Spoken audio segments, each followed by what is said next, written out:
মার্কিন যুক্তরাষ্ট্র আর ইরানের মধ্যে সংকট এখন যে পর্যায়ে তাতে একটা ভয়াবহ ভূ-রাজনৈতিক সংঘাতের মঞ্চ কিন্তু তৈরি হয়ে গেছে। চলুন আজকের এই আলোচনায় আমরা গভীরে গিয়ে দেখি এই পরিস্থিতিটা বিশ্বকে ঠিক কতটা ঝুঁকির মধ্যে ফেলে দিয়েছে। তো যে প্রশ্নটা এখন সবার মাথায় ঘুরছে সেটা দিয়েই শুরু করা যাক। এই যে এত উত্তেজনা, এটা কি সত্যি সত্যি পৃথিবীকে আরেকটা বিশ্বযুদ্ধের দিকে ঠেলে দিচ্ছে? চলুন এই সম্ভাবনাটাই একটু খতিয়ে দেখি। ব্যাপারটা বেশ অদ্ভুত, তাই না? একদিকে ওমানে বসে শান্তি আলোচনার কথা চলছে, অথচ পর্দার আড়ালে কিন্তু আমেরিকা আর ইরান দুটো দেশই একেবারে পুরোদমে যুদ্ধের প্রস্তুতি নিচ্ছে। প্রশ্নটা হলো, এই আলোচনাটা কি তাহলে শুধুই লোক দেখানো? পরিস্থিতি যে কতটা গরম সেটা দুই দেশের কাজকর্ম দেখলেই বোঝা যাচ্ছে। ভাবুন, একদিকে আমেরিকা তার সব নাগরিকদের বলছে যদ্দূর পারো ইরান থেকে বেরিয়ে এসো, আর ঠিক তখনই ইরান একটা ২,০০০ কিলোমিটার রেঞ্জের ব্যালিস্টিক মিসাইল পরীক্ষা করে ফেলল। মানে এটার মুখে মুখে ঝগড়া নেই, বুঝতেই পারছেন, এটা এখন সরাসরি শক্তি দেখানোর খেলা। আচ্ছা, এবার একটু সরাসরি তাকানো যাক দুই দেশের সামরিক প্রস্তুতি আর তাদের আগ্রাসী মনোভাবের দিকে, কারণ এটাই কিন্তু পুরো পরিস্থিতিটাকে একটা ভয়াবহ সংঘাতের দোরগোড়ায় এনে দাঁড় করিয়েছে। আমেরিকা যে কি বিশাল সামরিক বাহিনী মোতায়েন করেছে তা ভাবলে অবাক হতে হয়।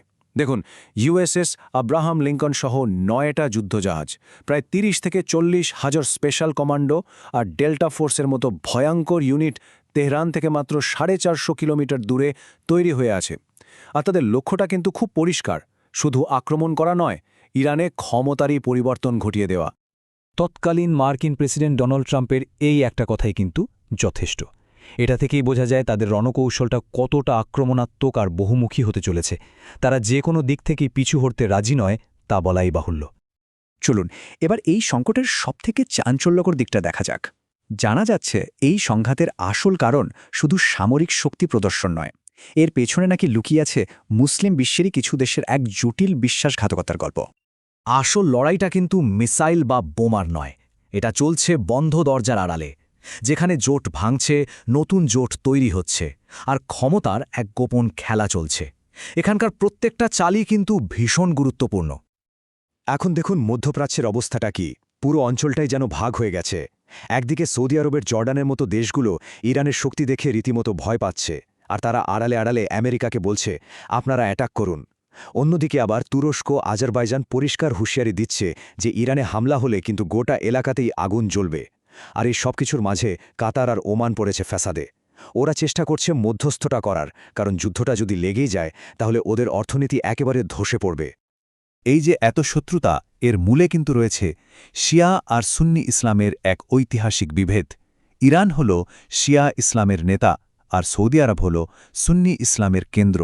আর এই দুই দেশই ইয়েমেন, সিরিয়া আর লেবাননে একে অপরের বিরুদ্ধে একটা ছায়াযুদ্ধ মানে প্রক্সি ওয়ারে জড়িয়ে পড়েছে।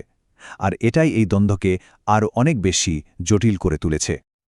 আচ্ছা, এবার আসা যাক এই সংকটের সবথেকে বিপজ্জনক অধ্যায়ে, ইরানের পারমাণবিক কর্মসূচি আর সময়ের বিরুদ্ধে তাদের এই অবিশ্বাস্য দৌড়।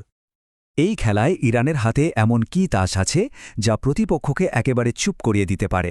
চলুন দেখি। 90%। এই একটা সংখ্যাই কিন্তু পুরো খেলার মোড় ঘুরিয়ে দিতে পারে, কারণ এই পরিমাণ বিশুদ্ধ ইউরেনিয়াম দিয়েই পারমাণবিক অস্ত্র তৈরি করা সম্ভব। আর গোয়েন্দা সংস্থাগুলোর খবর অনুযায়ী ইরান নাকি নাতাঞ্জ আর ইস্ফাহানের মতো গোপন জায়গা থেকে এই উপাদানই সংগ্রহ করছে। এখন সবচেয়ে বড় প্রশ্ন এটাই, মার্কিন হামলা রুখতে উত্তর কোরিয়ার মতো ইরানও কি একটা পারমাণবিক বিস্ফোরণ ঘটিয়ে গোটা বিশ্বকে চমকে দেবে? সময় কিন্তু খুব দ্রুত ফুরিয়ে আসছে। যদি যুদ্ধটা শেষ পর্যন্ত বেঁধেই যায়, তাহলে তার আগুন কিন্তু শুধু মধ্যপ্রাচ্যে আটকে থাকবে না, সেই আগুনের আঁচ এসে লাগবে সারা বিশ্বে, আমাদের সবার গায়ে। ইরান যে আক্রান্ত হলে চুপ করে বসে থাকবে না সেটা তো নিশ্চিত। তাদের প্রতিশোধ নেওয়ার পরিকল্পনাটাও কিন্তু দুটো ধাপে সাজানো। প্রথম আর সবচেয়ে ভয়ঙ্কর ধাপটা হলো হরমুজ প্রণালী বন্ধ করে দেওয়া। এটা হলে কি হবে জানেন? বিশ্বের ২০% তেল সরবরাহ এক মুহূর্তে বন্ধ হয়ে যাবে। আর দ্বিতীয়ত, তাদের যে ছায়া শক্তিগুলো আছে, যেমন হিজবুল্লাহ, হুতি, শিয়া মিলিশিয়া, তাদেরকে লেলিয়ে দেবে মধ্যপ্রাচ্যে থাকা মার্কিন ঘাঁটিগুলোর ওপর হামলা চালানোর জন্য। ভাবুন তো একবার, যদি তেলের সাপ্লাই হঠাৎ করে বন্ধ হয়ে যায়, তাহলে কি হবে? এর সরাসরি প্রভাব পড়বে আমাদের সবার জীবনে। পেট্রোলের দাম হয়তো এমন জায়গায় পৌঁছবে যা আমরা কল্পনাও করতে পারছি না। আর এর ফলে বিশ্ব অর্থনীতি একটা ভয়াবহ সংকটের মুখে পড়বে। এই জটিল পরিস্থিতিতে ইরান কিন্তু আস্তে আস্তে একা হয়ে পড়ছে। ইউরোপীয় ইউনিয়ন ইরানের শক্তিশালী আইআরজিসিকে সন্ত্রাসী সংগঠন বলে ঘোষণা করে দিয়েছে। তার মানে তারা কোনোভাবেই ইরানের পাশে নেই। চীন আর রাশিয়াকে ইরানের বন্ধু বলা হলেও এই সংকটে তারা কতটা পাশে দাঁড়াবে তা নিয়েও কিন্তু সন্দেহ আছে। আর অন্যদিকে আমেরিকা প্রায় সব পশ্চিমা দেশের সমর্থন নিয়েই মাঠে নেমেছে। তো সবটা মিলিয়ে শেষ প্রশ্নটা এটাই দাঁড়াচ্ছে, এই সংঘাত কি এখন আর এড়ানো সম্ভব?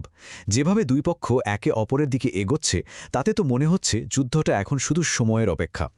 এর উত্তর কি হবে তা তো একমাত্র ভবিষ্যতই বলতে পারবে।